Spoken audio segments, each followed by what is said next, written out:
This event is being filmed by Simon Hergott for Frances Widdowson's up-and-coming documentary titled Uncovering the Grave Error at Kamloops. Tonight's presentation will be extremely informative, and I am so pleased to have my friend, Dr. Frances Widdowson, back in town. When we make decisions, we have to make sure that those decisions are based upon facts. So if we're interested in pursuing truth, the media should be asking questions about what this number actually represents. Just a bit of a background story here. I met Frances in June of 24 when I contacted her personally and explained the name change situation that we had in Powell River, where she immediately responded, offered to come here from Calgary to give us a hand, as she was already planning a trip to Victoria.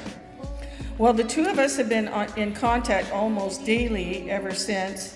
She has been my source of encouragement and inspiration for the fight to preserve our democracy in Powell River. If you want to tell the truth, you're interested in the truth, you're interested in evidence-based journalistic practices with the peak claims, that's what it's about. You wouldn't have people running away and not taking responsibility for the very harsh criticisms that they have made. Her interest and dedication in helping Powell River is so valuable to our town, I can't express my gratitude strongly enough. So we think that there is a serious journalistic lapse that has happened with respect to this news organization.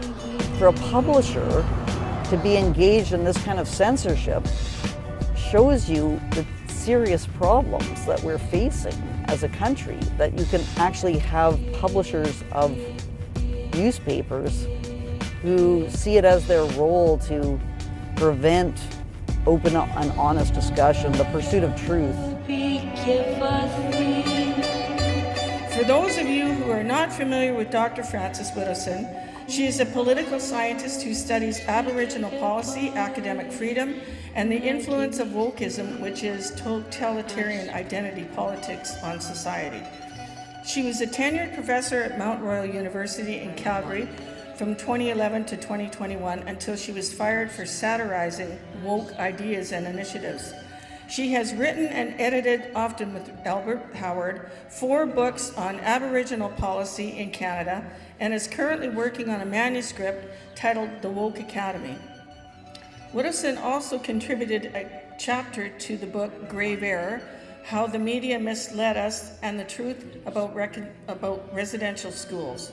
Much of her work, as well as the details of her firing and its arbitration, can be viewed on the website wokeacademy.info. So at this time, it gives me great pleasure to introduce my friend and honored speaker, Dr. Frances Widdowson.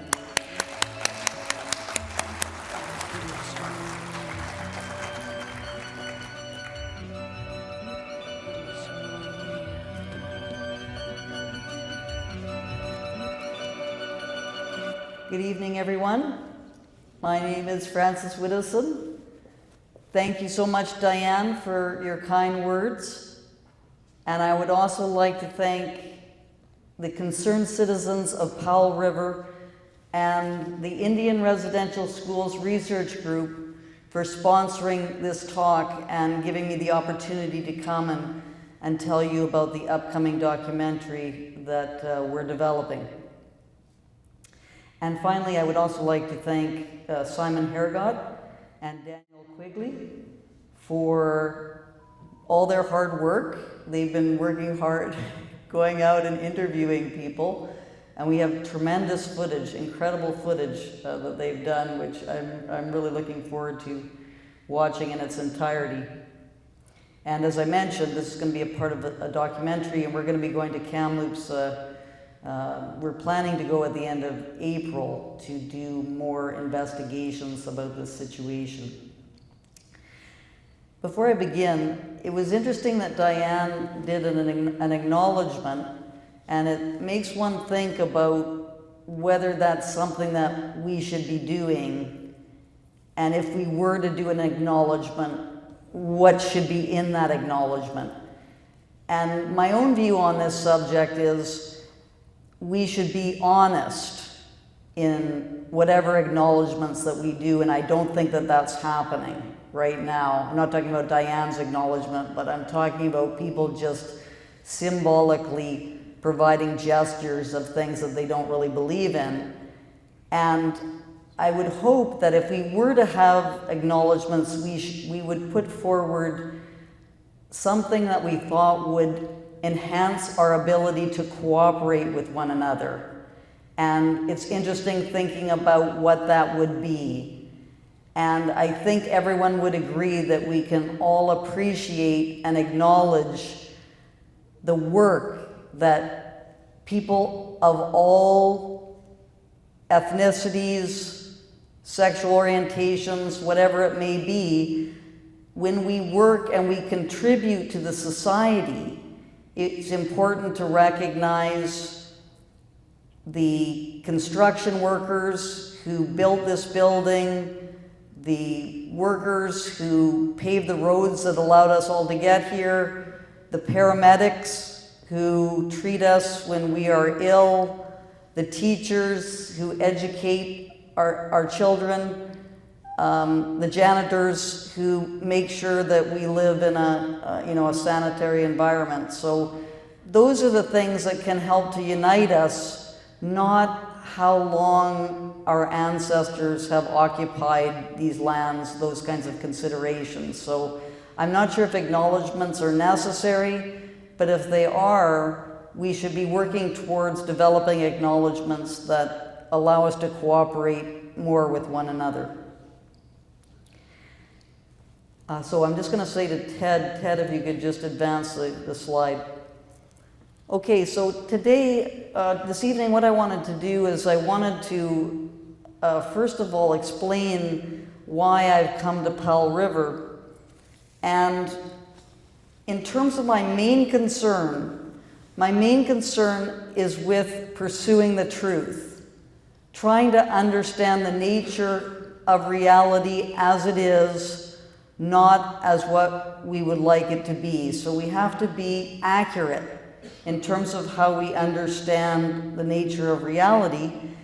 And one thing that I've been watching over the last 4 years is the continued perpetuation of falsehoods with respect to an issue of the Kamloops Indian residential schools. And it started in May 2021 when we heard about the remains of 215 children being found. And this has continued even though we know that that's not true. There's no evidence of the remains of 215 children being found there, and it's highly improbable that that is the case for reasons that I will talk about shortly. But that raises the question, how is this related to Powell River? Why would Powell River have an interest in the falsehoods that have been spread about the Kamloops residential school? And that just shows you the wide tentacles that the announcement about the Kamloops Indian residential school had. It spawned a whole bunch of initiatives which I believe are very harmful for both Indigenous and non-Indigenous people. And one of those things that announcement spawned was what was called a request, but it actually was a demand that the name of Powell River be changed. And it is important to understand that in a democracy, any decisions that are made must be based on an accurate understanding of reality, and this is the truth. And as Dallas Brody, who is an MLA who just got kicked out of the Conservative Party for trying to stand behind the truth, said, "It's not your truth, it's not my truth, or your grandmother's truth. It's just the truth." And that's what I wanted to talk to you about tonight with respect to the Kamloops Indian Residential School. And what I want to look at is specifically the nature of the falsehoods that are being spread, which is what is called the grave error, and makes up what the book Grave Error, which is edited by Tom Flanagan and Chris Champion. This book is almost in its entirety about the Kamloops Indian Residential School. There's a few other items in there, but that's the focus of that book. And when we first heard about the remains of 215 children being found and then it being changed in July to anomalies, it was thought just to be a mistake, just a misreading of the idea that the GPR, what the GBR can and cannot do, but it turned out that it was a carefully orchestrated communication strategy. And I just wanted to give you some information about how that unfolded. And then I wanted to explore why it matters.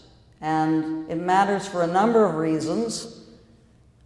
First of all, the Indigenous trauma that it caused, that announcement.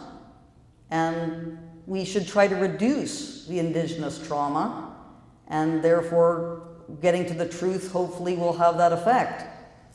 As well, there's a number of policy implications, the name change being one of the implications, but the United Nations Declaration on the Rights of Indigenous People, that was pushed through because of the Kamloops. The federal legislation was pushed through because of the announcement about the Kamloops case, and it probably has made, in British Columbia, there more of an openness towards implementing the United Nations Declaration on the Rights of Indigenous People.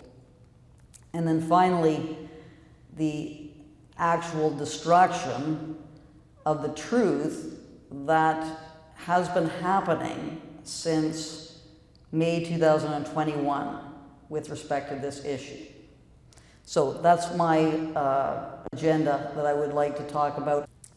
So just to explain briefly why I'm here tonight, and I'm not sure if people saw the person with the sign earlier, and I tried to talk to that person, and they were very, very unresponsive in terms of having an interaction about what was going on.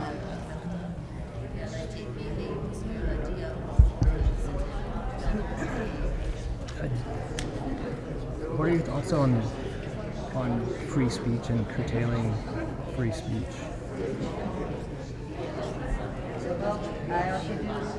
Is it not a kind of an ideal of kind of modern society, progressive society? Yes.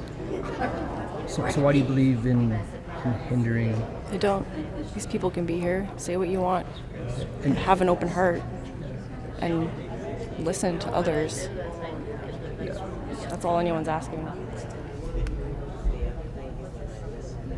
And no one's stopping anybody from being here, especially not me. I'm exercising my right. I obviously believe in it. Yeah. And how long do you plan on standing in front of the stage? All night? I don't know. Guess we'll see. Would you be willing to have a discussion with Frances? Frances would love to have a conversation with you. As if. And have an open heart and listen to others. She'd be more than willing to speak with you. Sure. She's right here. I mean, I see she's right there. Did you want to ask me some questions? I don't have any questions for you. Okay. I think it's pretty obvious what I think, and So, do you mind I if I want ask to you know some why questions? why you're here. Why am I here? To pursue the truth. Why do you have the audacity to be here? Well, as I'll explain in the lecture, It's a lecture. I was defamed by city councilors here. So if people criticize me, do you think I should be able to respond? For sure. So that's why I'm here, largely, is to respond and set the record straight. That wasn't the way it was advertised or portrayed in any of the marketing. So I guess speak to your team on that. But Well, I'm doing a documentary on this issue, which? the Kamloops case. Oh, not your defamation? Well, that's part of the situation. So you're here on defamation or Kamloops? They're part of the same thing. Okay. So, it was correct marketing. So you are here to stand up for yourself and also speak on the Kamloops case. But what is the marketing that you're talking about? I mean, a lot of people here on the pretense that you're going to speak about your books, your research, your work. Is that not the case? You're here to defend yourself?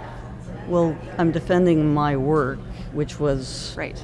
said to be racist disinformation. Right. Good for you. Okay, but You're welcome to.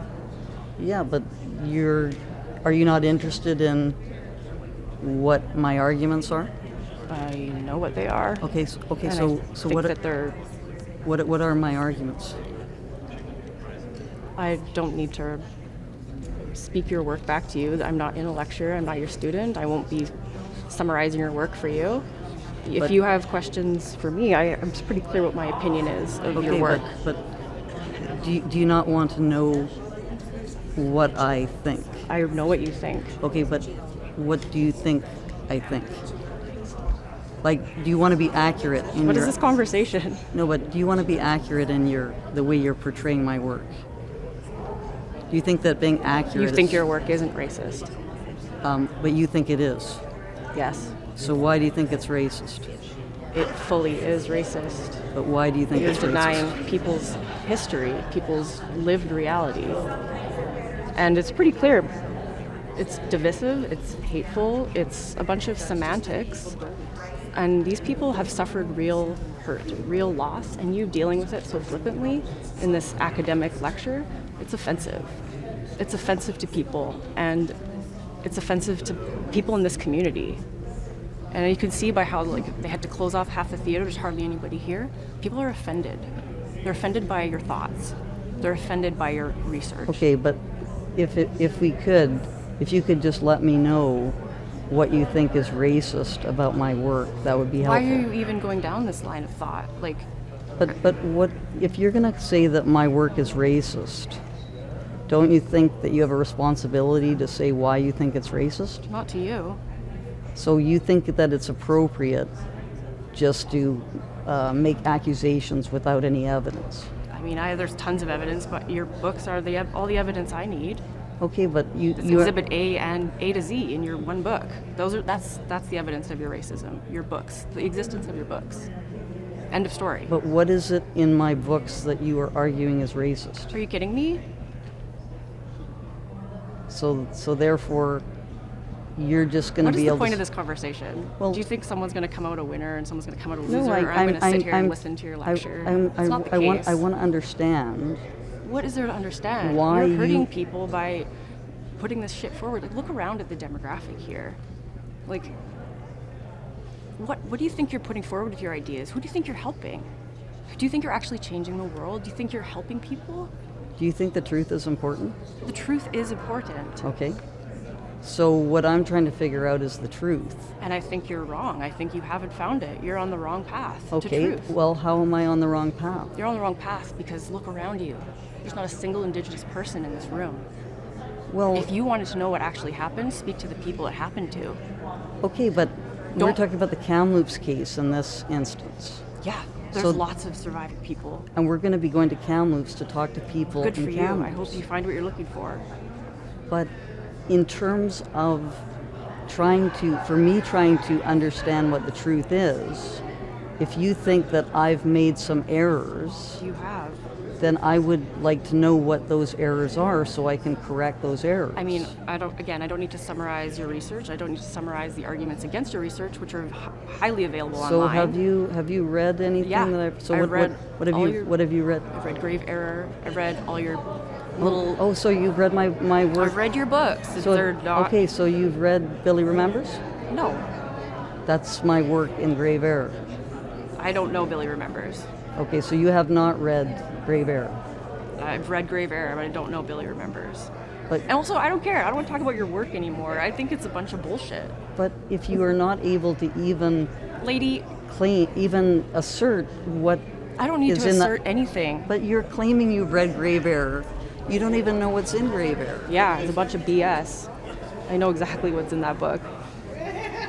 But you don't know that my article in there, Billy Remembers. I don't remember it. I don't remember it. I'm not here to summarize your work. Like, that's the last thing on my mind. I don't really care about anything you've ever written because I think it's all in bad faith. All of it. That's the problem. That's the main problem. All of your work is in bad faith. And you're not listening to any of the people it actually affects. You're in your own little echo chamber, and that's fair enough, but I'm here to offer a different perspective. Why do you think I don't listen to the people it affects? Like I said, where I talk to are people they? all the time. Where are by they? email, Why weren't by they interested in written coming to your thing? I listen Why aren't your to friends here? any criticism that people make. I'm happy to listen to. Here's a criticism of mine. But you haven't been able to make any arguments at all. I don't need to. That's not why I'm here. Okay. You guys have accosted me. You've cornered me with your paid cameraman. Well, you're coming here with your I was slide. standing here quietly, and you asked me to speak to this person. I know you're not going to include that in your documentary, but you asked me to speak to her. Yeah. No, I will. You're not. You're going to cut out whatever you want. I know how these things go. I watch television. You're going to make your story. You're going to say it's free speech, and you're going to say I was being so disruptive. Yeah, you guys should go. We should leave now. Well, it's been so enlightening, this Yeah, it's conversation. getting pretty bad. Yeah, you should go. Yeah, get.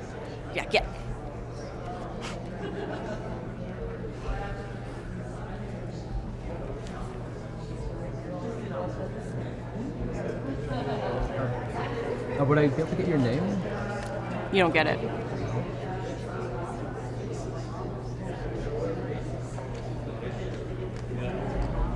I think you've got enough shots in me, bud. I just like the word rhetoric.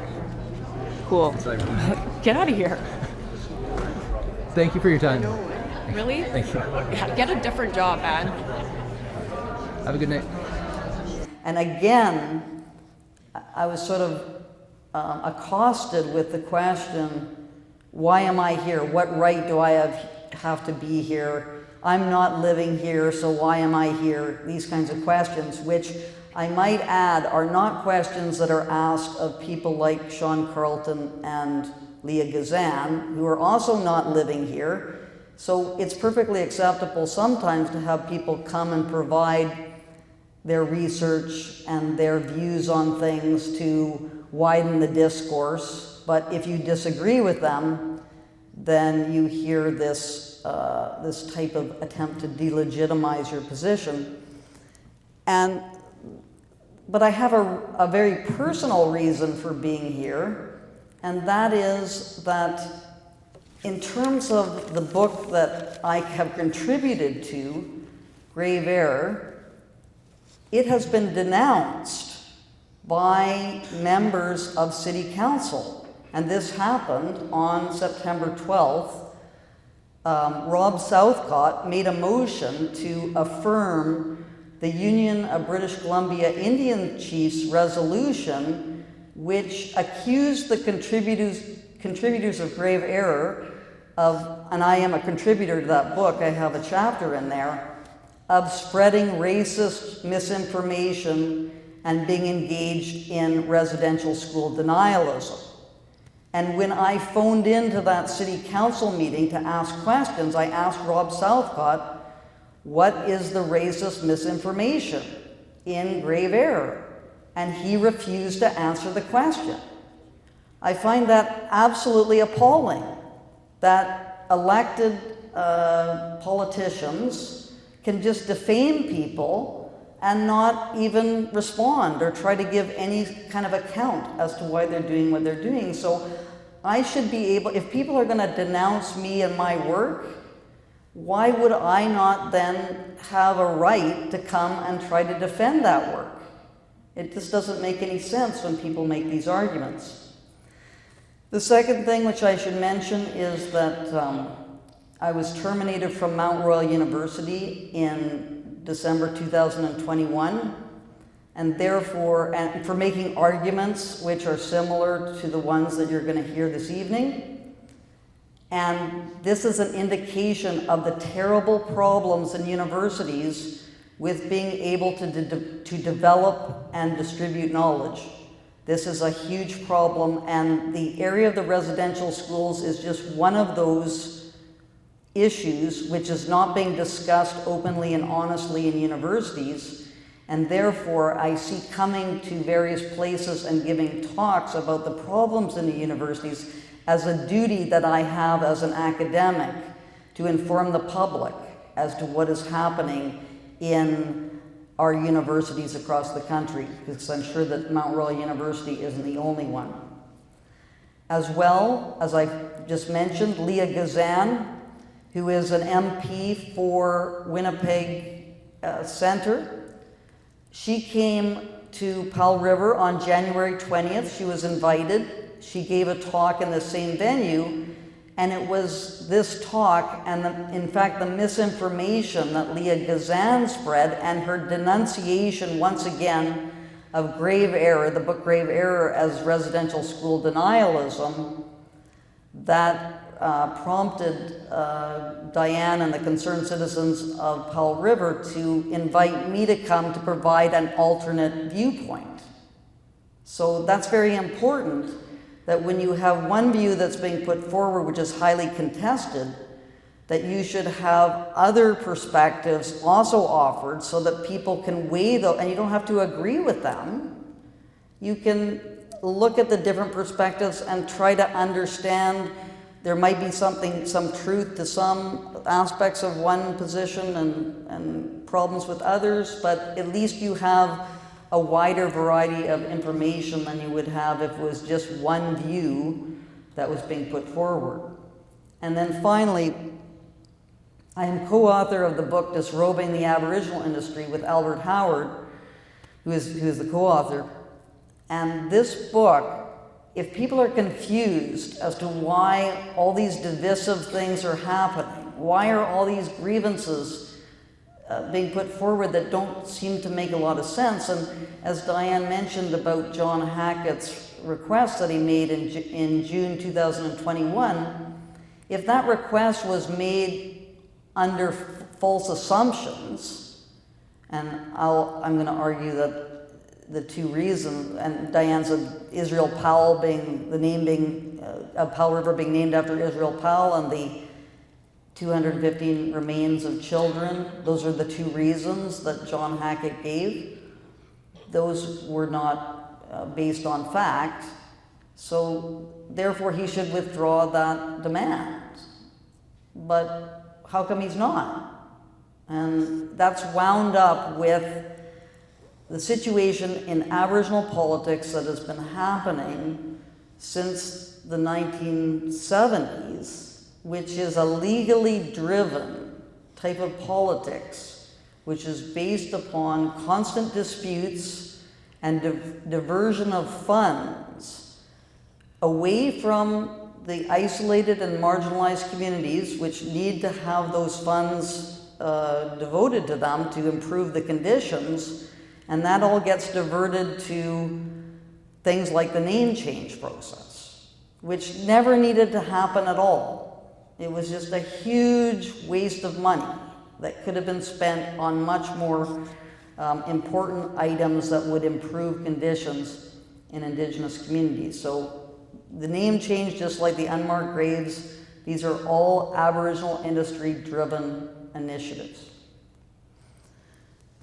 So that's why I'm here, is to provide you with an alternate perspective to Leah Gazan and to defend the book Grave Error, which is not racist misinformation. It is, in fact, challenging the misinformation that is being spread by people like Leah Gazan. Okay, so in terms of trying to understand the situation in Kamloops, which, as I said, has had a huge impact, an indirect impact on the town of Powell River, what was the grave error that happened with respect to the Kamloops Indian Residential School? And it began on May 27th, 2021, when the Kamloops Band, Roseanne Casimir, who's the chief of the Kamloops Band, she announced in a press release that the remains of 215 children, some as young as 3 years old, had been found at the Kamloops Indian Residential School. And now when you hear people talking about this, they're attempting to rewrite history by claiming that the band did not actually say that remains had been found there, that they had said that there had been probable remains or anomalies that were likely to be remains. That did not happen in May 2021. It was a very, very clear statement that remains had been found. That's why there was this huge reaction that happened.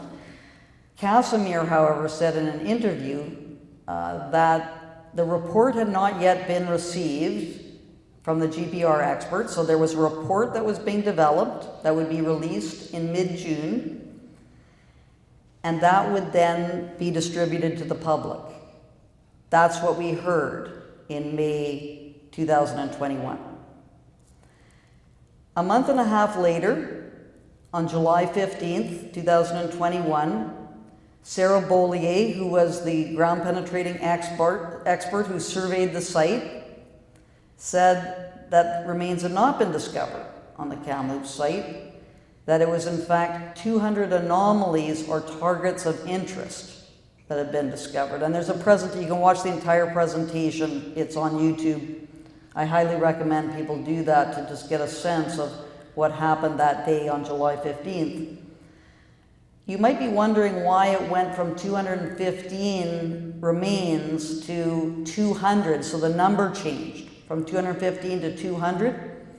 The reason for that was that Sarah Bollier found out that there were 15 what's called false positives. And I've been talking to a few people who do use GPR, who have a background in GPR, and they are saying, if you find that you've gotten false positives, it turns out that you thought that they were something that they weren't, you have to go and revisit your methodology, because it's likely that the other 200 are also going to be false positives. And the 15 false positives were because the Simon Fraser Archaeology Department had done excavations in that particular area that Sarah Bollier had surveyed, and they had not found any remains in that particular area. But that situation also raises questions about the competence of Sarah Bollier, because she should have done the background research to find out what excavations have been done on that site. And she did not do that. And because we have not obtained the report, it still has remained secret and has not been released. We don't exactly know what she did with respect to her survey. At this time, on July 15th, Sarah Bollier said that these targets of interest were probable burials. That's what Sarah Bollier said. And why is it that she thought that they were probable when she had these 15 false positives that had happened? And she said they were probable because they were in an east-west orientation, which is the orientation supposedly of Christian burials. And also they presented as if they were burials. And she showed slides in her presentation where she showed that there was two lines that went down and then a dome on top, and that's evidently a presentation that's similar to a burial. However, it was discovered by a person by the name of Camrez, who's done extensive research on his site called Graves in the Apple Orchard, that septic tiles were laid in an east-west orientation, and laying of those tiles, those digging up of those tiles, is likely to have presented in a similar way to actually the digging of graves. In addition to this kind of talking about the presentation of these hits that she had recorded, she also said there was a tooth and a rib bone that were found at the site. The tooth was found, according to the archaeology department at Simon Fraser, not to be human. Again, Sarah Bollier should have known that if she'd done some research. And the rib bone, no one knows where that is. And that is human. If that is human remains, you don't just hand that into the museum and no one knows where some human remains have disappeared to. And finally, the knowledge keepers have put forward stories that children were woken up in the middle of the night to dig graves. That is something that's been claimed, and we don't know who those knowledge keepers are. We haven't been able to ask them questions. We do have a couple of eyewitnesses that you can read about from other sources. Billy Coombs, who I talk about in my piece, Billy Remembers, who was a person who suffered from serious substance abuse issues and also claimed that Queen Elizabeth II in 1964 abducted 10 children on a picnic at the Kamloops Indian Residential School. So I don't think that Billy Coombs is a reliable witness. And the other person is Jesse Jules. The only way we hear about Jesse Jules is through the voice of Kevin Annett, who is a defrocked United Church minister who has been spreading tall tales about torture chambers and thousands of murders occurring, and he has influenced the memories of, it appears to have influenced the memories of many people in various residential school contexts. So that is what we learned in July 2021, that really we don't have any evidence for remains of children at that site, and we don't have any records of a parent saying that their child never came home from the residential school. So therefore, if there are 200 remains in that apple orchard, who would those children be, and how did the band know that children as young as 3 years old were buried in the Kamloops apple orchard? Excavations, Sarah Bollier did say the only way that we can determine whether there are remains is through excavations, and we're still trying to figure out why this 3 years old comment was made. And according to Ted Gottfriedson, he made a presentation in May 2022, which is on YouTube as well, in the 1-year anniversary of what was called the Kamloops discovery. It was Sarah Bollier who told the band that it was children as young as 3 years old. So we're still trying to get confirmation of that, but it is a very interesting question as to how that piece of information came out. So that's the grave error that happened in 2021. Ted, yeah, thank you.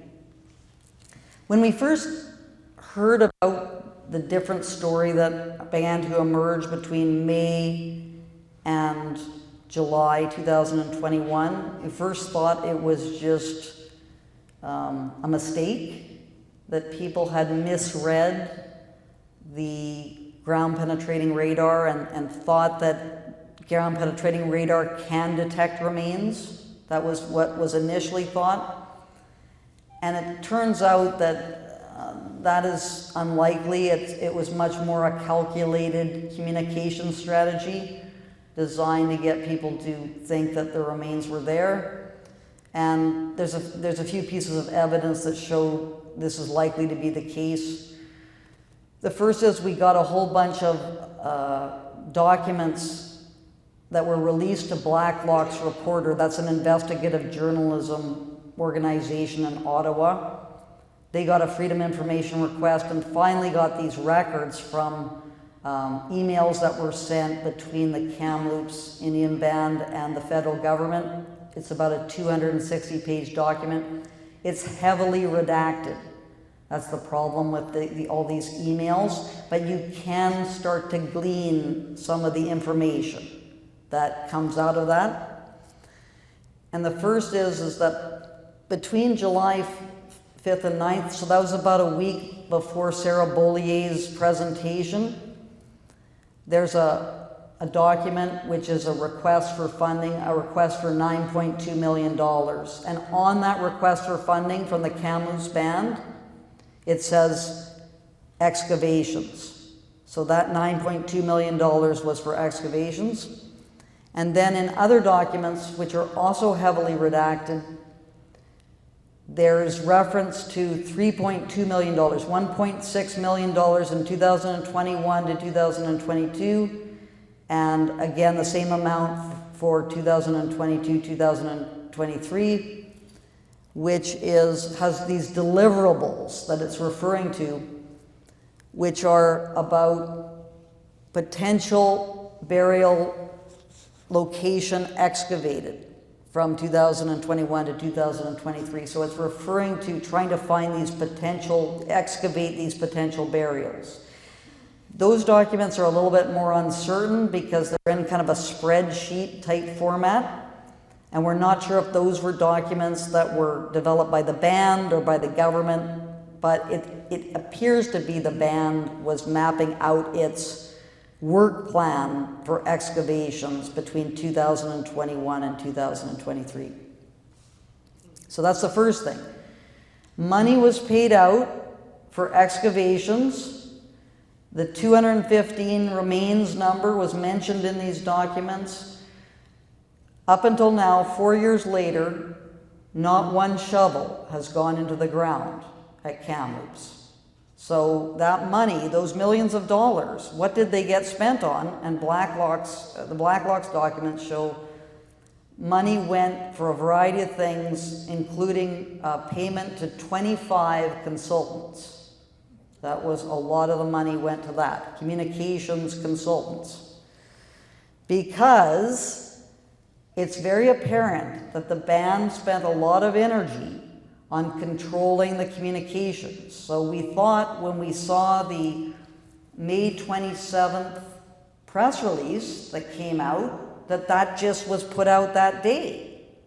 It turns out from Tanya Talaga's book, The Knowing, that wasn't the case. That the press release was actually developed 2 days earlier and was embargoed for 2 days while it was sent out to a number of people, friendly journalists included, to get everyone talking along the same lines. So that's a carefully controlled communication strategy that happened. As well, there was an RCMP investigation that was started, of course, because you want to look into reports of 215 children buried in an apple orchard. Murray Sinclair, the former head of the Truth and Reconciliation Commission, after he was contacted by Tanya Talaga, intervened in the police investigation and said that the police were scaring Sarah Bollier and so on, the GPR expert, and the police backed off after that happened. And that's on YouTube. You can listen to Murray Sinclair talking about this in June 2021. As well, the Bollier report, as I mentioned, has not been released. It's very important that that report be released. It was funded by a $40,000 grant from Canadian Heritage, so it's publicly funded. And then we can look at the methodology, but that has never been released. As well, the Simon Fraser Archaeology Department, George Nicholas and Hugo Cardozo. Nicholas has been doing excavations on the Kamloops site for at least a decade. The whole archaeology department was told that they were not able to, the lawyer from the Kamloops band told them that they were not able to discuss the Kamloops case with the public. Those are the archaeologists that would, and Hugo Cardozo, the chair of the archaeology department, we need to know the names of those archaeologists who reviewed that report. And that has not been released either. So that is, I'm absolutely amazed that a publicly funded academic institution has no accountability in determining the validity, the scientific validity of the claims that were being made about the Kamloops case.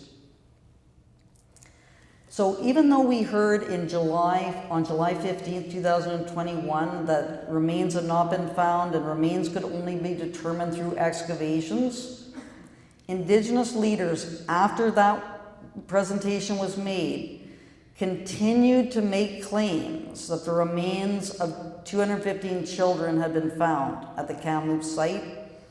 This happened in September 2021, again in October 2021, when a petition was sent to Prime Minister Trudeau about remains of 215 children being found. It happened again in May 2022 at the annual, at the year, after a year had passed and they're having the year recognition of the announcement being made. And then I just saw a few months ago, in September 2024, so just last year, Ted Gottfriedson and Dee Dee DeRose from Thompson, who both have jobs at Thompson Rivers University, they were having a conversation on the Thompson Rivers University website talking about the remains of children being found at Kamloops. So these Indigenous leaders continue to make this claim in spite of the fact that it's only excavations that we can make this determination, and they applied for $9.2 million to do these excavations, which they have not done. So all of these things that have happened make it's just not a mistake that where they just misread the GPR. It is much more concerted action to engage in deception. And I should say that some people, it's tempting to talk about fraud, but because those redacted documents, we're not 100% sure what's happening with those documents, it's still, we just talk about deception. Next slide, please. So, I've just outlined a deception, a massive deception that has been happening for the last 4 years. If we believe in the truth, if we think the truth is important, you would think people would be saying, well, yes, we should try to understand the situation more fully. We should get answers. There should be some kind of accountability. But, we have people like the person who was standing with the sign who I was trying to have a conversation with, and was asking me why I'm talking about this. Well, shouldn't we be concerned about this situation? And there's some obvious reasons why we should be concerned.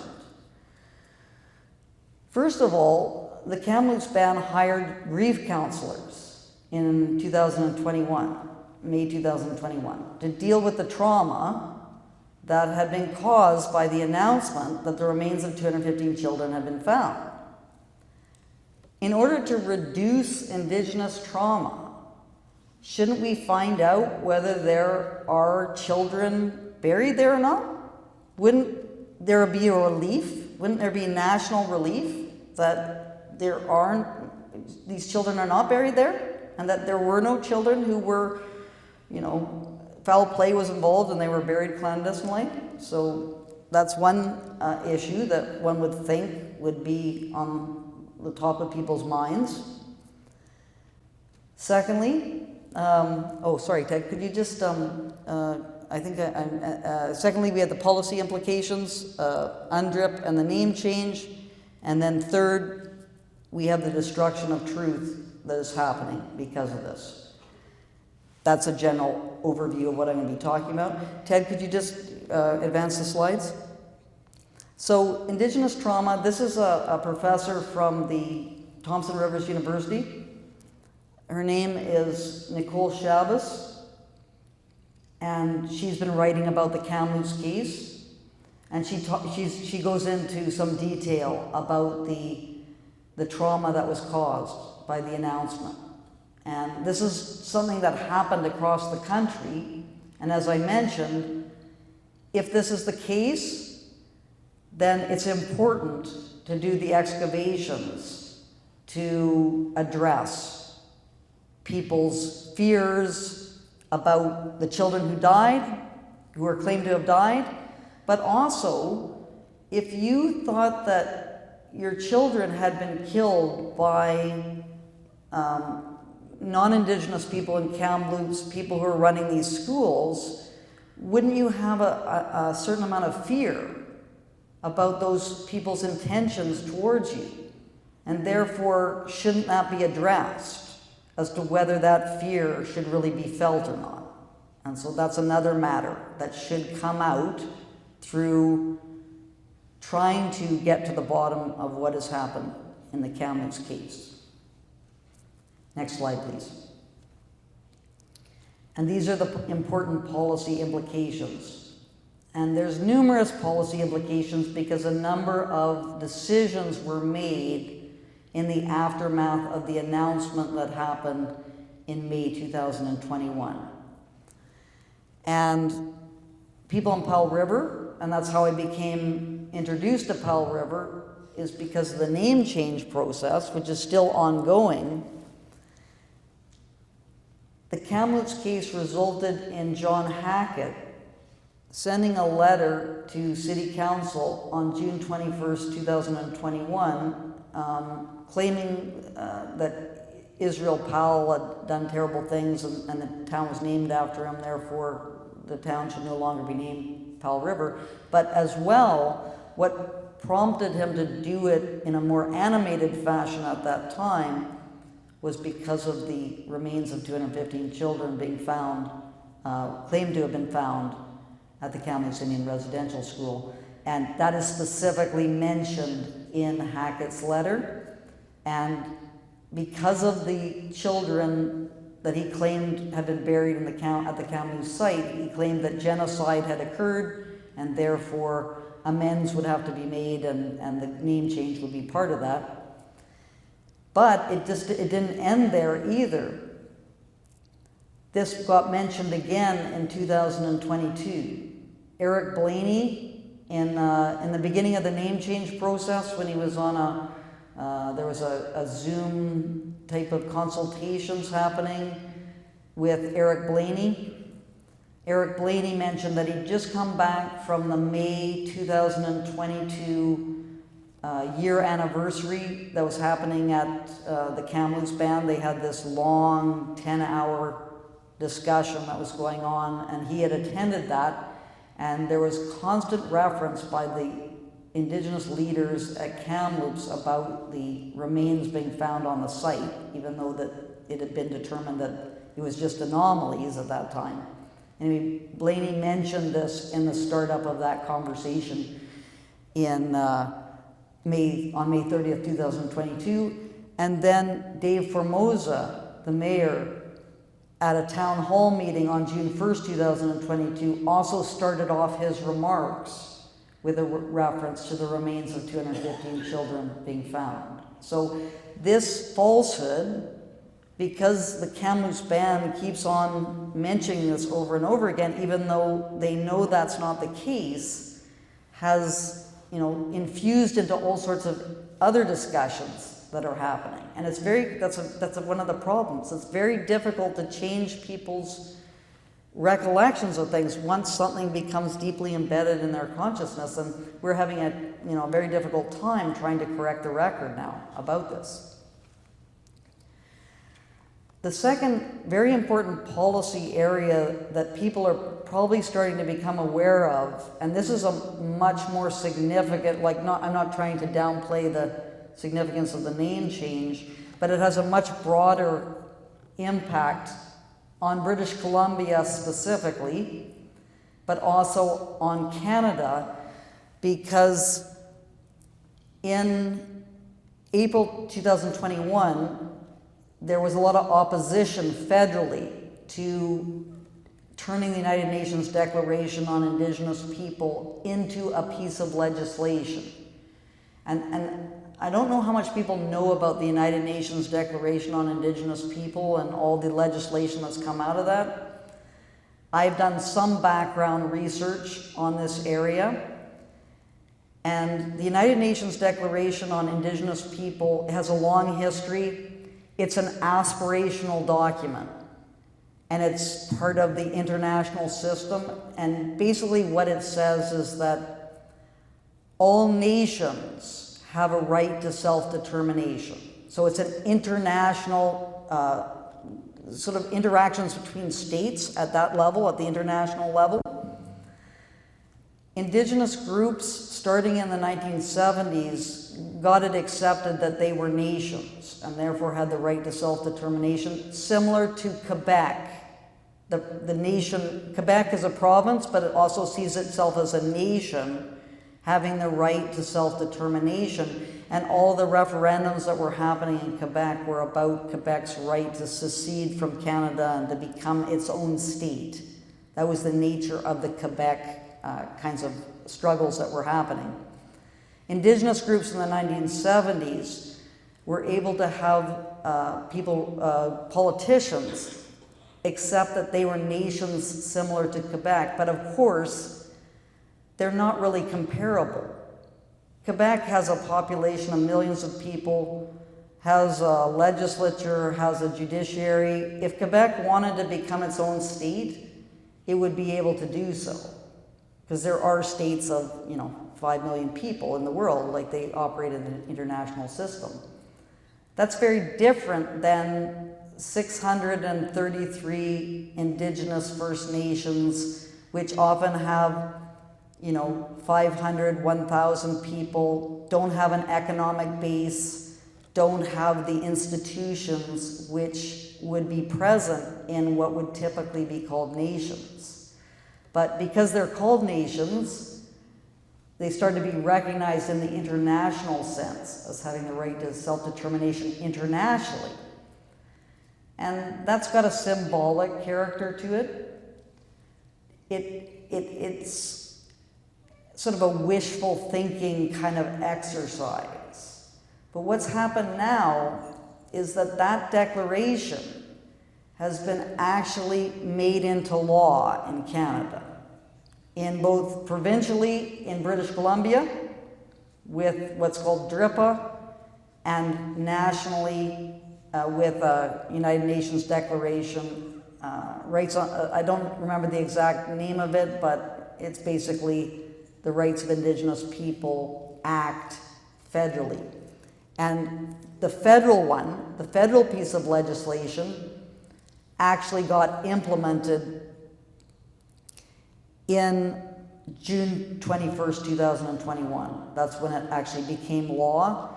And it was resisted in April by the Conservatives and also by a number of provinces. There was a lot of opposition to it because of the nervousness about what is contained within the United Nations Declaration on the Rights of Indigenous People. And with DRIPA, which I was looking at the Pender Harbor case in British Columbia, where we're beginning to see a little bit about what turning the United Nations Declaration into the rights of Indigenous people into law, into provincial law means. And there was a presentation that was done for the Western ratepayers, which has some important information in it that you might be interested in. It's on YouTube. And there's a couple of factors which are important. In the United Nations Declaration on Indigenous People, that's the United Nations document, the aspirational document, there's an article in there, Article 26, which it says Indigenous people, because they're nations, have the right to control their lands, control development on their lands. And that raised the question of what their lands consist of. And the way that it's often seen, it's defined in the United Nations Declaration is rights that lands that they own or occupied historically or somehow obtained through some other mechanism. So there's arguments now that what's called the traditional territories of Indigenous people are actually the lands, the Indigenous lands that Indigenous people should have control over. And that could have implications for the development of various forms of development on Crown, what's called public lands. And we're seeing that with the docks now in Pender Harbor. So what happened is that because of Article 26, in the UN Declaration, which is the international document, Section 7 of UNDRIP says that the provincial government enters into joint management agreements with Indigenous groups whereby both have to agree. So that was what they was talking about in the ratepayers presentation, is joint management is you both have to agree. It's not like the federal or the provincial government has the final authority. And if they can't agree, their decisions, all these things can be appealed to the courts for judicial review.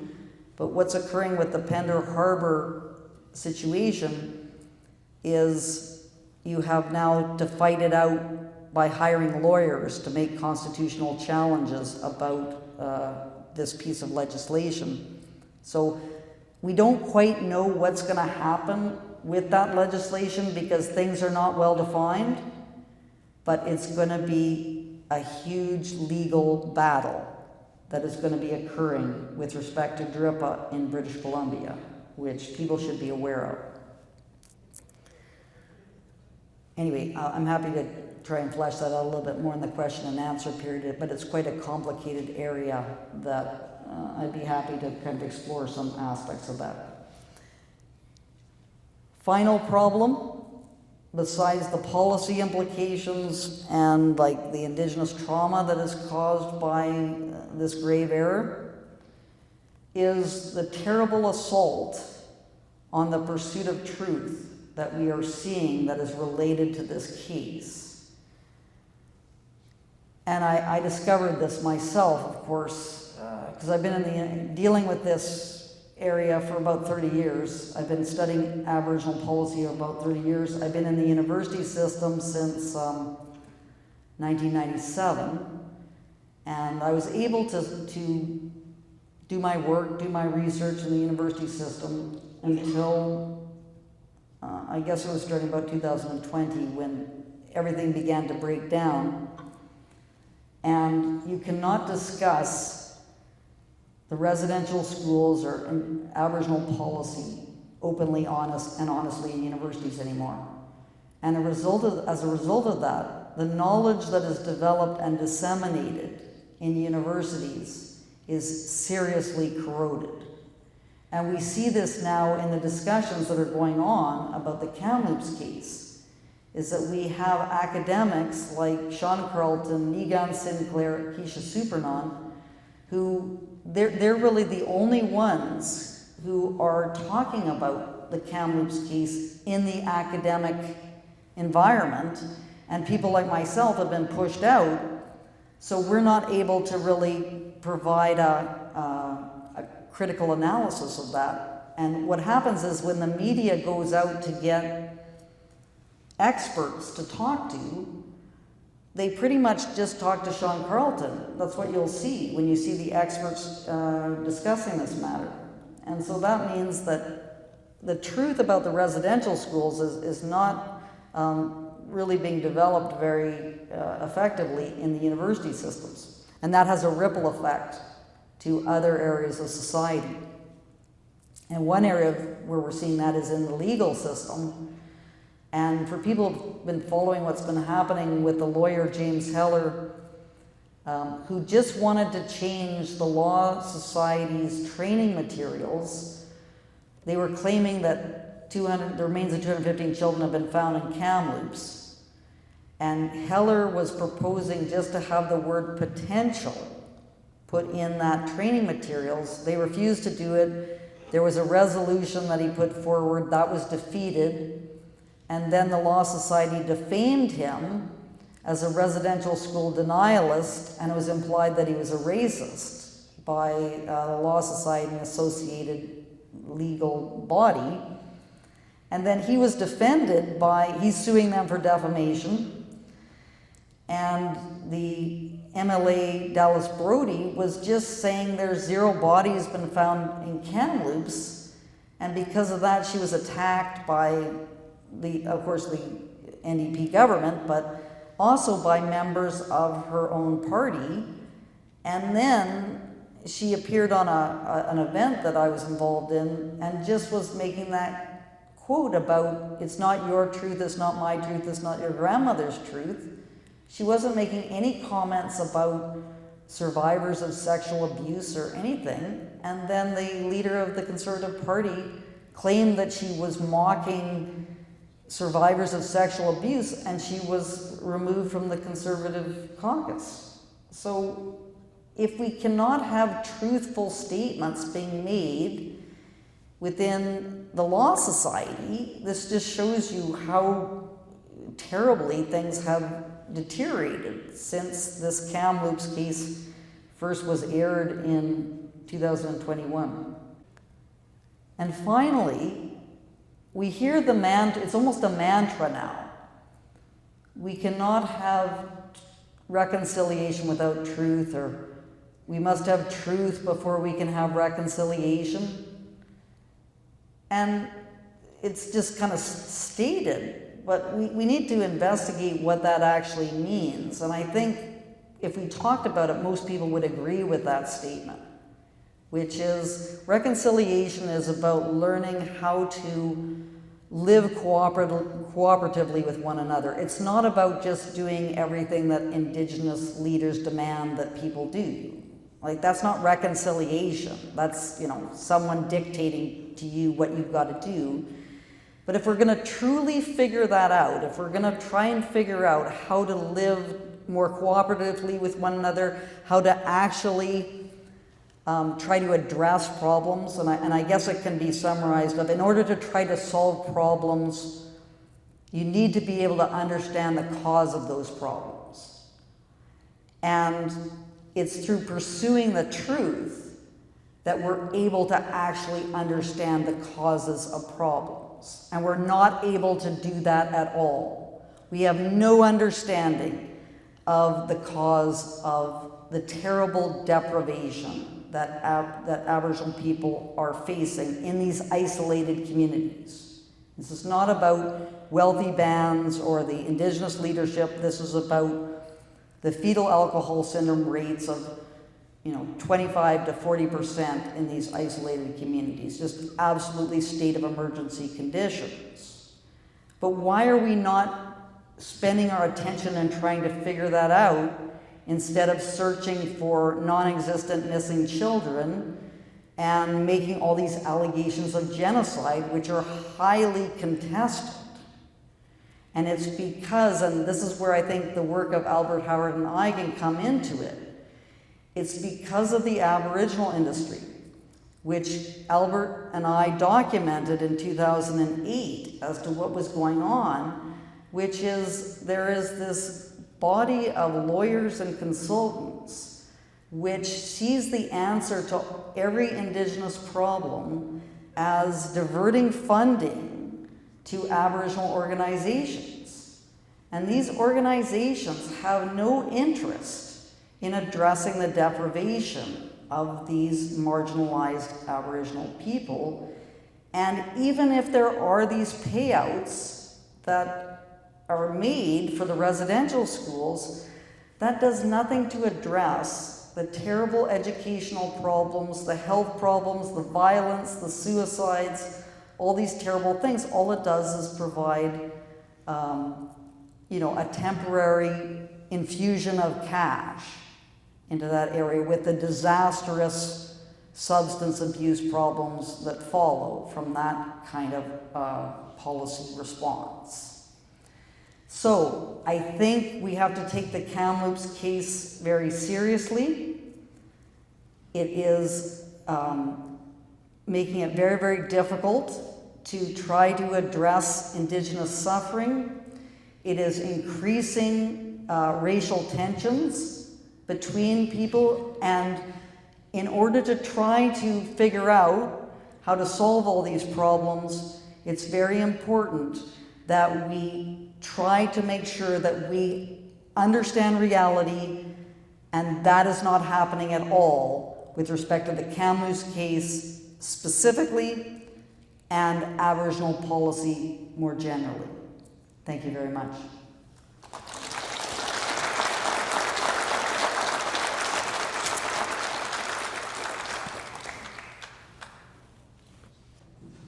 Frances, thank Thanks for coming. First of all, I want to stand here and I want to make it crystal clear. I'm not a residential school denier. I don't think anybody in the room is. And I don't think anybody else, including myself, I'm not denying there was abuse. I don't think anybody in the room would deny that. Judging by the demographics in the room here, I think a lot of people in here probably went to school when I did. 50s, 60s, and 70s, and I guess I could consider myself a victim of abuse. I got the maximum penalty, grade 8. I got the strap on both hands 8 times. And I don't think there's probably anybody in the room that hasn't had some experience, either personally or knows somebody that hasn't had some form of abuse or sexual abuse. Now, my question is then, if these allegations of 215 children, and hopefully they're not there, but if they were, would that not be considered, in the way that the accusations of the way they came to their demise or death, would that not be considered a crime scene? So I'm having a problem trying to figure out why or who has the power to override a full investigation, and then those potential grave sites are excavated and we find the truth. That's my question. Yes, and that's something that I'm on a research group of about 25 people, and we've talked a lot about this whole what happened with respect to the RCMP. But the RCMP, in order to, so it's not the RCMP who said it's a crime scene. It was the Assembly of First Nations Grand Chief, who was at the July 15th presentation, declared that it was a crime scene.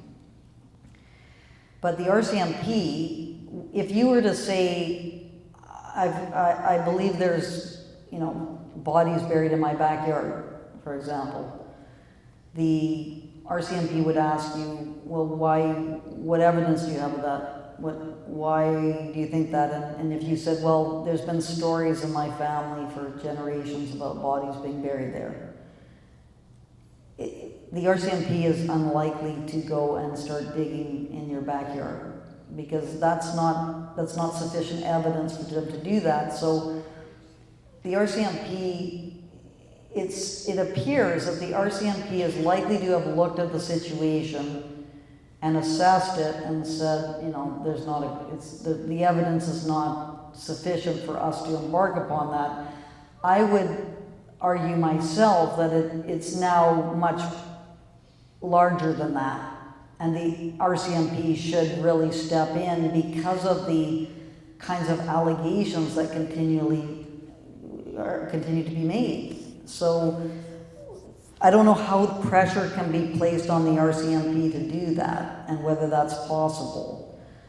But I think it's a better avenue to talk about the funds that have been allocated for excavations. Is that if we can just keep on trying to get the report, there's no reason why we shouldn't be able to look at that report of Sarah Bolliers. So we can look at what background research she did and what her methodology was and so on. I have GPR experts that I'm in contact with who would really like to see her report to do some analysis of it. But we don't have that. But the RCMP, I think they have assessed it and have determined that there's not enough evidence for them to go forward. But they haven't said that publicly, of course, which they should do to, at least kind of get people thinking a little bit about the lack of evidence that exists for the claim, the claims that continue to be made.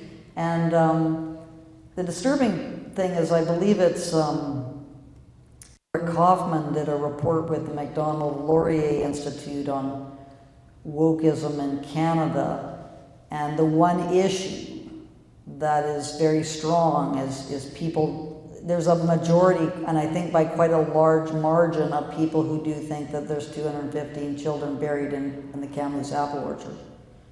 I think it's 70% of the Canadian public think that. And that's because of the communication strategy and the absolute failure of the media to ask the critical questions that need to be asked. And then at the bottom of that, of course, is the destruction of the university system, where you have no professors who will dare to question these claims. Hi, Frances. My name is Vern Kidley. I'm one of the fellows with the Concerned Citizens, Powell River. I wondered if you could go into a little more detail. We all know that original announcement from Kamloops went through federal government, went to the New York Times, Washington Post, going on to the United Nations. UNDRIP was started, and now we are the only province in Canada, as far as I know, that has DRIPA. Could you inform the people here exactly what your take is on DRIPA and how it affects the people of Powell River in the future? Yes. So I did some work on the United Nations Declaration on the Rights of Indigenous People before it became legislation, and I think it was 2011 or 12. So I actually did a paper on United Nations Declaration, and that was when it was just this aspirational kind of document about. And I was arguing against it because it's based on a misunderstanding of Indigenous groups, and that was a problem of language again, that Indigenous groups are not nations. And I studied nations in political science. Nations, you have this aspiration of statehood, and there's no possibility of statehood for Indigenous groups. So you're dealing with something else that is not a national kind of political entity. And it's all very well and fine when you have that in the the United Nations kind of realm, because it's just an aspiration, feel-good kind of document. But when you try and put it into legislation, those things which are not true in the sense that they don't correctly represent what these Indigenous entities are. And DRIPA was implemented or became law in 2019. So it wasn't directly a response to the Kamloops case. It happened before that. So there was things happening in British Columbia that were much more down the indigenization path than in the rest of Canada. And that's probably because of the long treaty process that's been happening and so on in British Columbia. Also, the politics tends to have a very strong, what I call woke, and it's not an insult. Woke is not an insult. Woke is identity politics, when the government is trying to force people to affirm the identities of Indigenous people. But DRIPA, I haven't studied DRIPA in any detail, but I did think about this a lot after watching the Western Ratepayers presentation.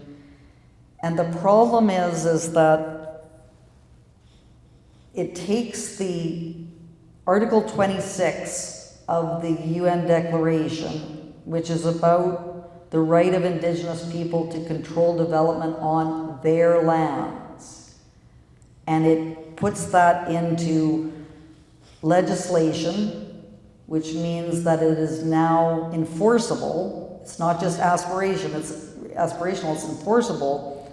And as I mentioned, you can see this with the Pender Harbor situation.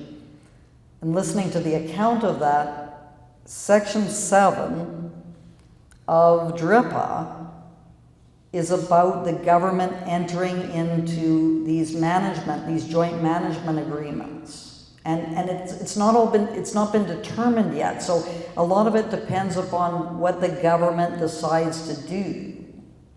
So what are these going to look like, and but the main thing is the powers.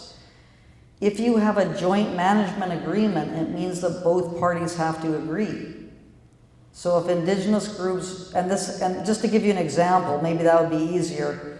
Listening to this presentation, and I've been talking to other people in Powell River about this, docks are on Crown land. So it's not about private lands at this stage. Indigenous lands are not seen as being private lands. So if you own your house, it's not about that. It's about if you're wanting to do something on Crown land.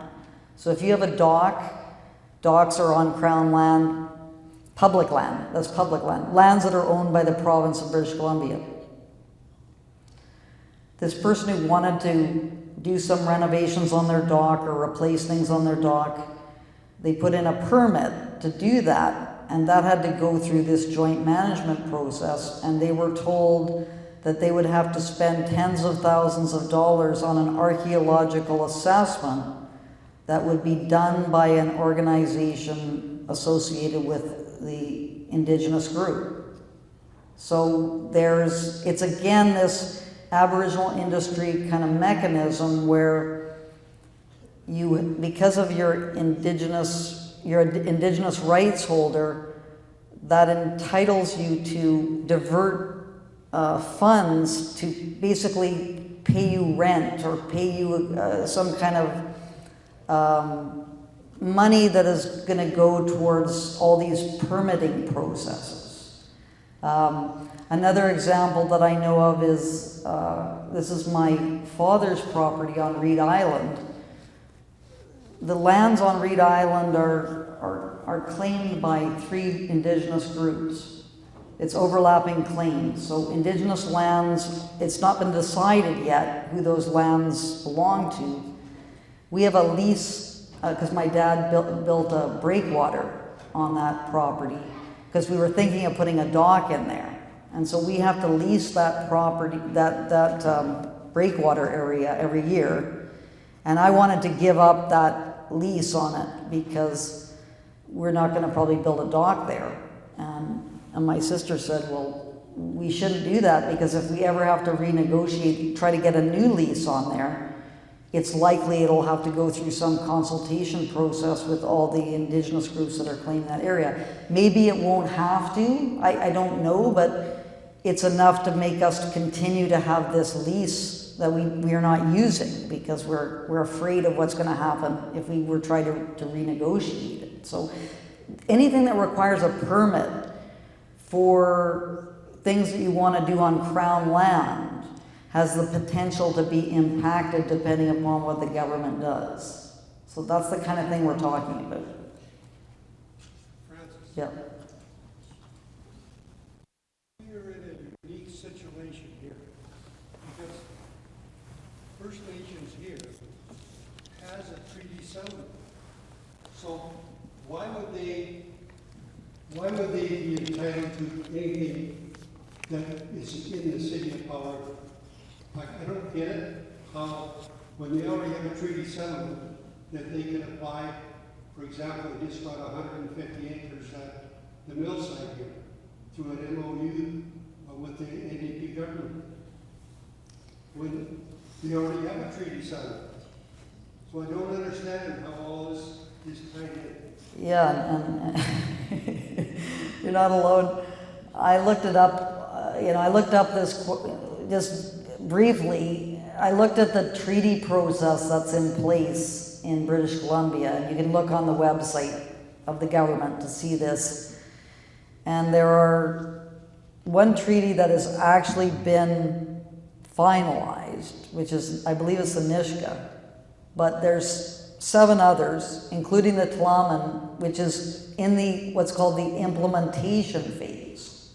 So the Nishka agreement is different than those 7, which includes the Tla'amin, because, and I don't know what implementation means, but it's possible that there's certain things which are still being determined, and that might be the case. I don't know the specifics, but the problem with all these areas is governments tend to leave this up to the courts to decide. All these Aboriginal rights areas, and almost all Aboriginal determination of what Aboriginal rights are, have been determined through court decisions, what's called jurisprudence. So the courts, there's a dispute that goes on, the courts look at that dispute, make a decision, and then that becomes a precedent for further things that happen. And that's how this body of kind of Indigenous law grows. And that could be reined in if the government would just legislate on these matters, but the government is reluctant to legislate because then you get a lot of, political problems that come out of that. So it's like kicking it down the road to see how it all turns out. And because everything is yet to be determined, we don't really have a good sense of what it's all going to mean. But, there's a report that was done by, I believe it's called the Yellowhead Institute. That is it's kind of an activist, Indigenous activist kind of academic thing out of, I believe it's out of what used to be called Ryerson, but we can't call it Ryerson anymore. We got to call it Toronto Metropolitan University. And it's a good document to look at because it gives you a sense of the Indigenous activist perspective on UNDRIP and DRIPA. And what they're talking about is self-determination and how DRIPA is going to be used for self-determination. And the thing about Indigenous organizations is that you can't just join, like Powell River, people move to Powell River, people move out of Powell River. If you're an Indigenous person, you can come and live in Powell River and so on.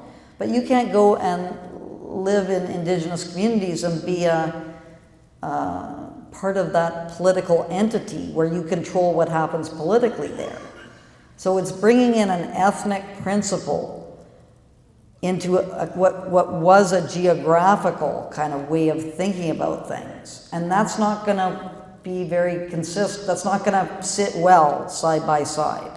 And that's what's happening with Pender Harbor, is that you can't have any control over the Indigenous organizations. It's not connected to the BC legislature. So therefore, you're going to have groups that you have no ability to have any control over determining what happens when citizens want to do things on Crown land. Like that's the potential. But it's all kind of tentative at this stage. But that's the sort of thing that's going on right now, which should be, my own view is, it should be fought against with everything that people have. It's going to be incredibly divisive, as you see already with Pender Harbor. And it's going to cost tons of money in legal fees. Can you please respond to the accusations that the book Great Error is residential school denialism? It depends on what is meant by residential school denialism. So there's a woman whose name is Jessica Kay. I'm not sure if anyone knows Ms. Kay. Anyway, she said that, I think it was me, was engaged in residential school denialism because I denied the harm that was caused, I denied the trauma that was caused, and I denied the deaths of children. So that was her basis for saying I was a residential school denialist, and presumably the grave error contributors as well. But I, one, do not deny the harm that the residential schools caused. As I've said many times, I think the residential schools did cause a great deal of harm. No one can deny the abuse, and I think it's been mentioned by other commentators. There was other problems as well, as was documented by Peter Bryce about the poor conditions in the schools. There was a lot of insensitivity to Indigenous suffering and so on, separation from children from their parents and the kind of problems. And, trauma, certainly. I think if you tell people that 215 children were murdered and buried in an apple orchard, then that can cause trauma, and we should be trying to rectify that. But the people who are making accusations of residential school denialism don't seem to want to relieve that trauma or reduce that trauma that's caused by that. And thirdly, children's deaths. children died at residential schools. That's not the issue. 49 children, there's students at Kamloops, there's records of 49 deaths. 25 of those deaths, and this is research done by Nina Green, 25 deaths occurred not at the school, it occurred in hospitals, in accidents and so on. And then we are still waiting on death certificates of about 10 of those 49. And then I think the others did die at the school. You know, so, but it was from various, it wasn't, like no one has documented murder occurring. So that's, sometimes you hear that's what residential school denialism is.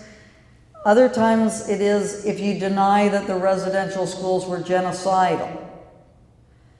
If that is the definition of residential school denialism, I am a proud residential school denier, because I do not think that there's any evidence for the residential schools being genocidal. Now, the Truth and Reconciliation Commission used the words cultural genocide, and I've never accepted that as a valid concept. Cultural genocide is assimilation. That's what cultural genocide is. You could use the words culturecide, the killing of culture, the intentional killing of culture. That's possible, because you did have people like Duncan Campbell Scott, who was really trying to crack down on the Indigenous culture and to try to, you know, to some extent reduce its influence. And that's, I can accept that, but when people think about what genocide is, there's a definition in the UN Convention on Genocide. That's what we're talking about. And every time I've heard people try to explain why the residential schools are genocidal under the conditions of the Genocide Convention, the intent is not there. There has to be intent to destroy. And there was, as far as I can tell, there was no intent to destroy. And it's interesting that the main academic who spent most of his academic career studying the residential schools, a very well-respected historian whose name is J.R. Miller, who's at the University of Saskatchewan, I think, or University of Saskatchewan. He argues that the residential schools were not genocidal. So it's not like this is some kind of fringe opinion. It's a matter of contention in universities as to whether the residential schools were genocidal or not. That's a debate that we should be having in the universities, but because of the intimidation, the terrible intimidation, and the firing of people like me, this conversation cannot happen in the universities right now. And Leah Gazan, this is a complete embarrassment that you have a politician who's making these arguments. And I don't know if people listen to Leah Gazan's talk. I listened to it. I have a recording of it. That was ridiculous. Leah Gazan said, and I'm going to just quote her, "There is nothing more violent than denying the stories," which she said, to have someone tell you their story, an Indigenous person, survivor, tell you their story, and to say you're lying. If an Indigenous residential school survivor said their story, like for example Billy Coombs, who said that Queen Elizabeth II abducted 10 children from the Kamloops Indian residential school, if I said, "You're lying, Billy," she says there's nothing more violent than that. Well, I'm sorry. The death camps in Nazi Germany, the families in Rwanda who were hacked apart with machetes, and on, the death squads in Latin America, that is violent. And for Leah Gazan to making a comparison like that, she is an absurd person who should not be listened to at all.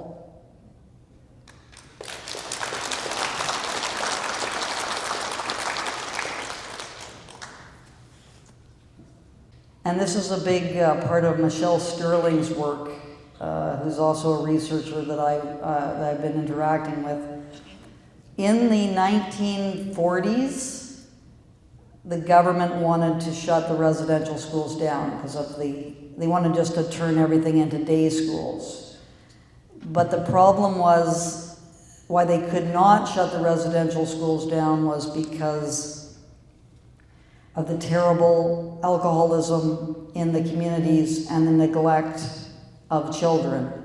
And what was happening is that the residential schools were being used as a child welfare system in those days. There was no child welfare system as we know it today.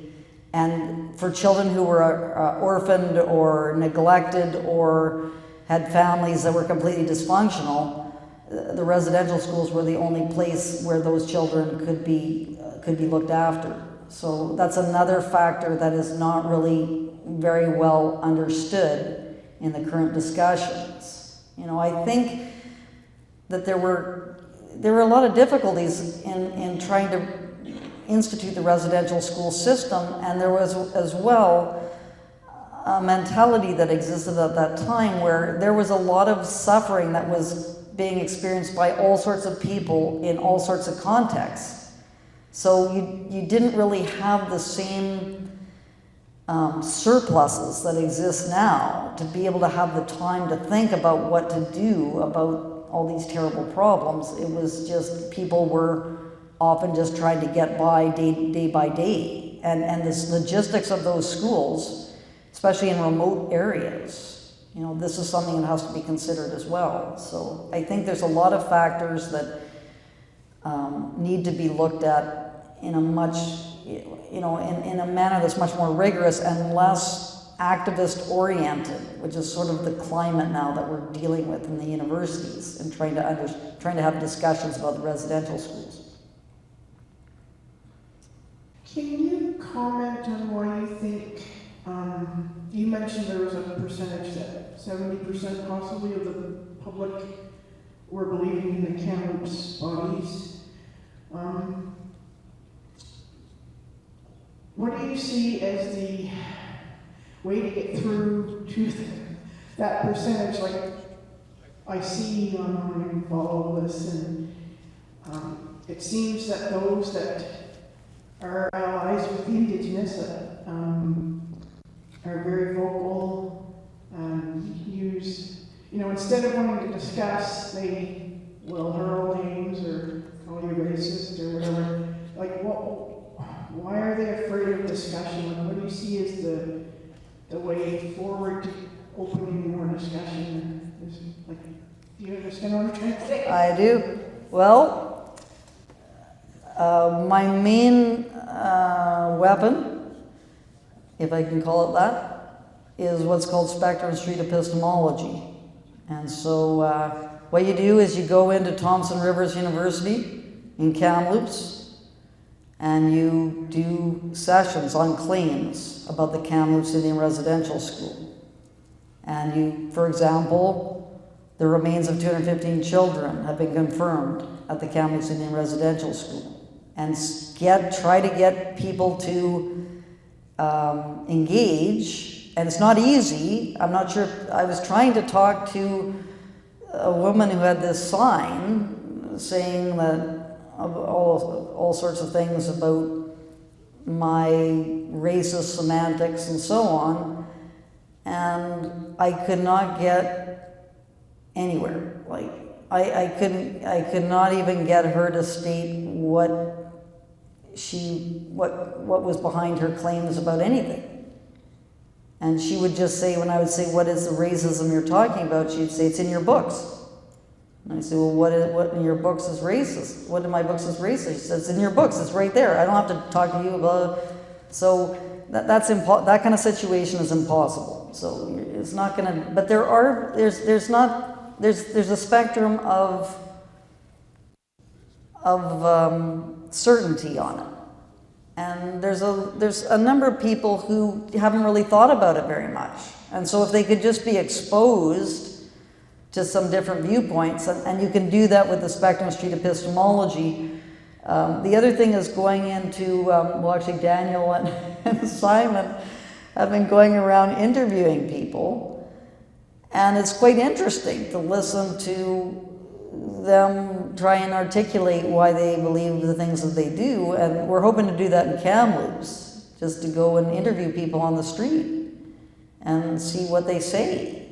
You know, so this is the kind of thing that has to happen, but you have to be very patient. I think people sort of want to change people's minds very, very quickly, and that's not going to happen. You know, but you know what you hope to do is just put a few questions in people's minds. They go away and they think about them, and maybe they're a little bit less certain than they were before. You know, so it'll be interesting to see what happens in the next year or so. But it's been, when things are implanted in people's minds, it seems to be very difficult to shift this idea. And because we had such a long period where people were just kind of repeating this kind of idea that there were these remains found, and you hear it, the New York Times, right? The New York Times had mass grave discovered at Kamloops, and this was a couple days after the announcement. The New York Times refuses to make any retraction of that. It's still there. You look at it. I just don't understand how journalists can be doing this. And I'm not sure if everyone's aware of what happened with the Peak. With the Peak, we tried to advertise this event, and Kelly Kyle wrote this email to Diane saying, you know, we refuse to carry this advertisement because this is, you know, spreading misinformation. The grave error is spreading misinformation and so on. But I don't think Kelly Kyle has read grave error. So if we have a publisher of a journalistic entity who won't even read a book that she's accusing the author, you know, one of the authors of spreading misinformation and so on, I can't really blame the, you know, someone who's, it's not their job to be thinking about facts and reporting things accurately.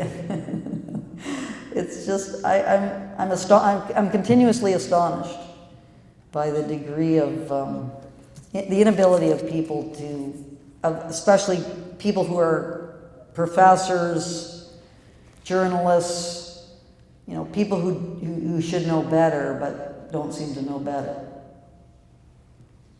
There's been defamatory statements made against the book Grave Error, the UBCIC and one of our own city councillors. So why is it the cost of a lawsuit? I was wondering why no defamation suits have been brought against these. It's really there's kind of a number of reasons.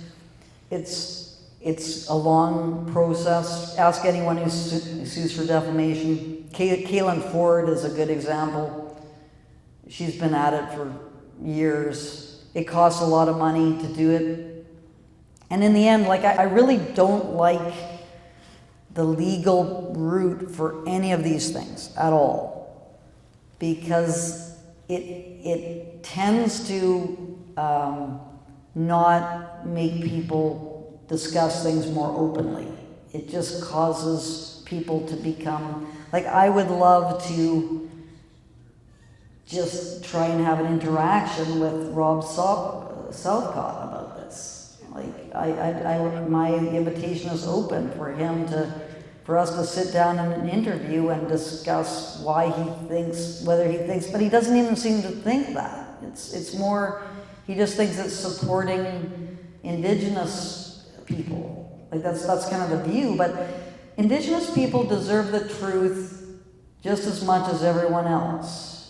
I don't understand why people think that it's helpful to Indigenous people to pretend to accept false things as being true. It's at best condescending. But I want to have honest conversations with Indigenous people. I don't want to lie to Indigenous people.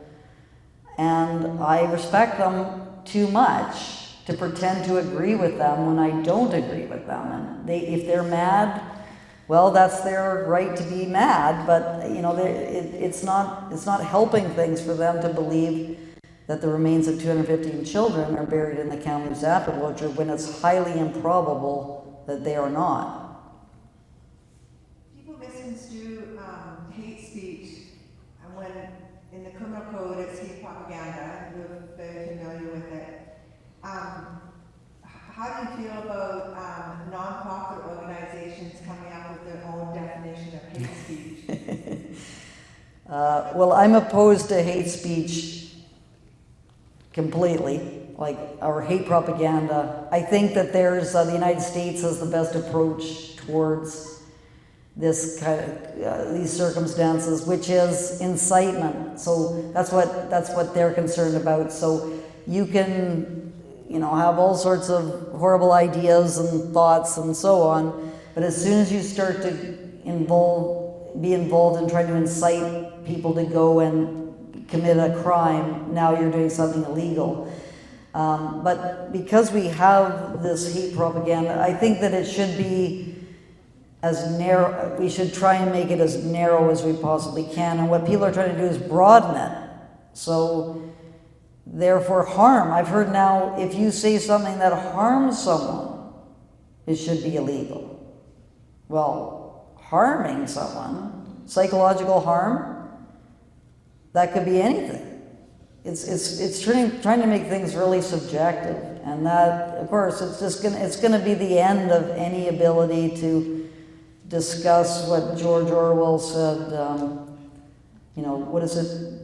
Freedom is the ability to tell people things that they don't want to hear, or tell powerful people things that they don't want to hear. You know, that's the thing, is that powerful people want to stop people from being able to criticize them, and Indigenous leaders are no different. They want to extract rent, and they don't want to be criticized. But we should be able to criticize Indigenous leaders just like we're able to criticize well, you can criticize anyone. I have a question. Speaking of the book Grave Error, how is it selling? It's a bestseller. Yeah. So that's great. But I get no money for Grave Error. So I'm just glad that it's being read, because I think it has, you know, obviously there's going to be contentious points made, but it should be something that is a matter of public discussion. I have a question. Right down here. Oh.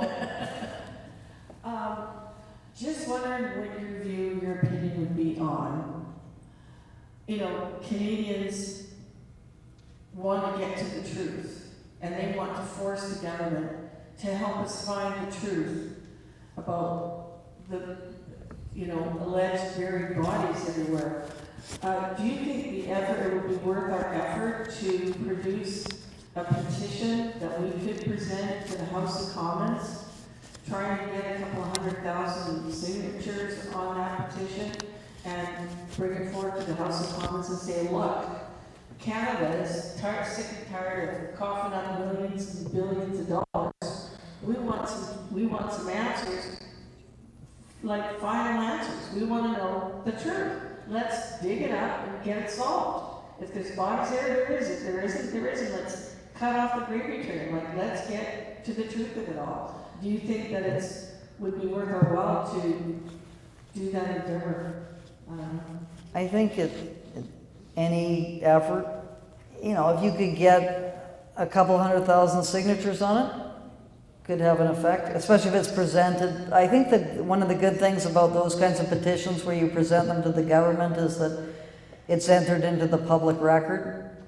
I don't think, you know, the change organization petitions, anything like that, that's just, you know, it's just busy work. But I think things that have an official character to them, where you get it actually into the record, it certainly, it can't hurt. As to how effective it will be, that's kind of unknown, but it certainly, it might have some impact in raising awareness about it.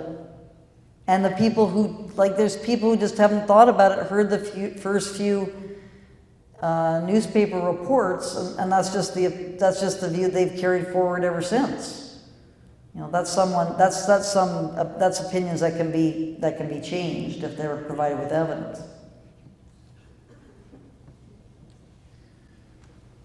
Frances, for some time now, Powell River has been under attack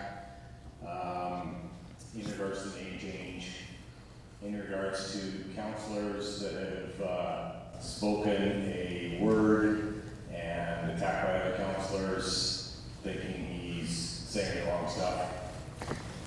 We have been called subhuman, we've been called chuds, and underground dwelling creatures. We've been told our culture is no longer, that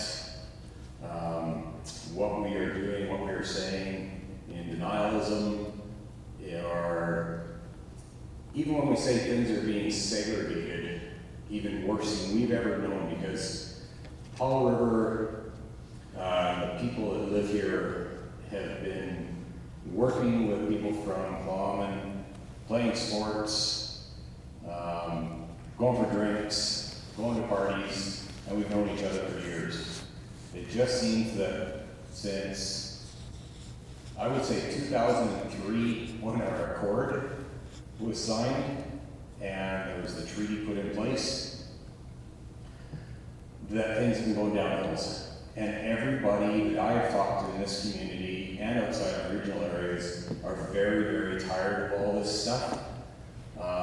They're actually sick on how this is all going down. We know that UNDRIP has been pushed by the United Nations and pushed towards our country, and our federal government, as well as our provincial government, is taking this to heart and put it in place. They have done a lot of damage by doing this. I think we're all in line with where we want to find the truth and come up with a reconciliation, but this reconciliation has to have an end date. It has to be non-continuous. It can't be, they can't keep coming out with, we want more, we want more, we want more. Some people have talked that the nation is not really a nation, but it's a corporation. And that corporation is a group, not just from the local bands or wherever in the country, but it's more the lawyers that are getting rich. And it's us here that are digging deep into our pockets of our hard-earned money and paying for this stuff for years and years and years to come. And it's killing our country, and it's killing the people in it. And UNDRIP has to go. And we know that it can be thrown out if a government wants to do it. And I'm not saying which government. We know which government brought it in, and those governments can change, and hopefully one day that UNDRIP or DRIPA can disappear. But until then, how far do you feel is UNDRIP and DRIPA damaging to us right now and into our future? Well, the scary thing is that I saw an email that was sent to the research group by a lawyer who is evidently well connected into politics in British Columbia, and the Aboriginal industry wants to have the whole UNDRIP, DRIPA type of frameworks become part of the Constitution of Canada. That's what they're pushing for.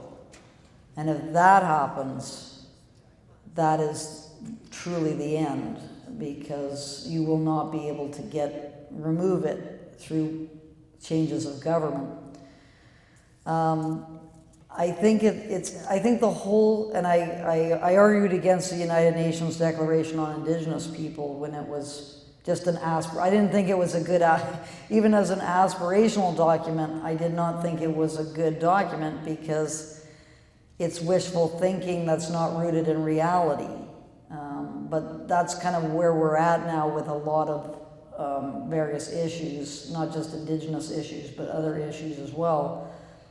And I think you know, anything that can be done to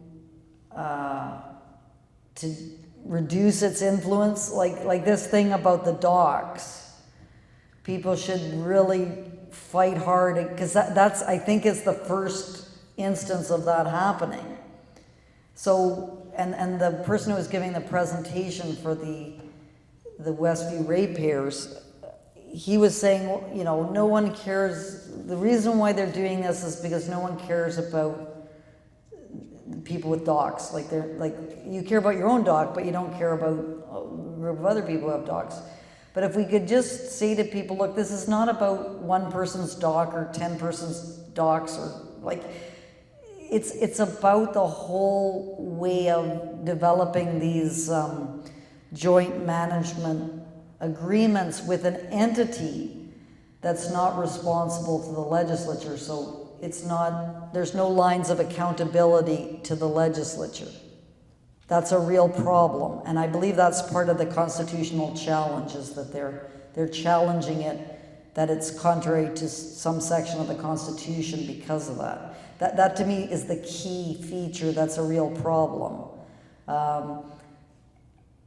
They're doing, so everyone should get behind this group that's fighting this management plan in Pender Harbor. Make it into an issue that is, it's like Powell River. Powell River, although it's just a name, that's not the issue. It's not about the name, it's about, shouldn't the people of Powell River determine what name their town is called? And why should the name be changed if it's based upon false assertions? You know, these kinds of questions, and that shouldn't happen anywhere, and everyone across the country should not want to see that happen. So it's about turning what appears to be some kind of just local issue that only matters to, you know, a few thousand people into, this is a matter that if it becomes a precedent and this is how the government is going to operate, it's going to destroy democracy in British Columbia and in Canada. That's where we're going. It's just it's a complete disaster.